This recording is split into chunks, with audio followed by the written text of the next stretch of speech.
side control where he's got a cross face and an underhook. Like if I'm in this position, I've let side control get a bit too far. I haven't acknowledged the pass earlier and prevented the cross face and underhook. I've got to gain back some ground.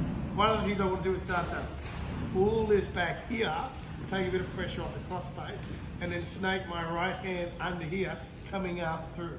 Now I can also put my left foot up here. It just blocks the mount and it helps to get my guard back. So with my right hand, this is a critical one, I imagine my hand is like a spider crawling up over the shoulder, and I'm pushing with my right forearm up under his jaw. It's just gonna make a little bit of space so that I can bridge, hip escape, and get that knee in. Now the knee's coming in, if we jump up a second, see it's coming in over like this. Coming in on an angle to make that elbow knee connection. And even though we've still got a cross face, as I start to push, I can get this inside space.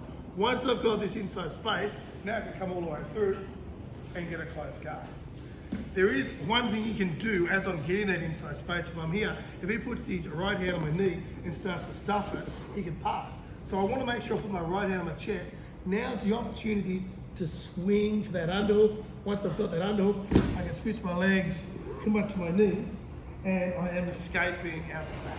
So this is us working out of a worst case scenario, just looking at one position where I can pull this back, and start crawling this through, and start to make a little space, and I've got my left knee ready to block the mount and also come inside the regard as I escape and get that elbow knee connection. There's something else you can do at this point.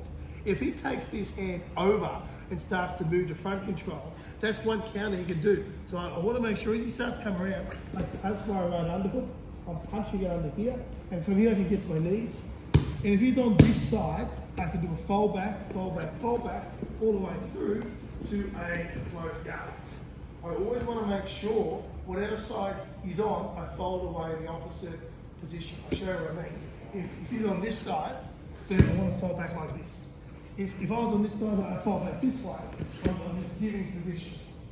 So back to the turtle again. If he was to come around to the other side, well then I'm just going to fold back the other way and make space to come through. And I might get a closed guard or a half guard with an underhook, but I've made that space. So that's our sequence of escape starting in a worst case scenario.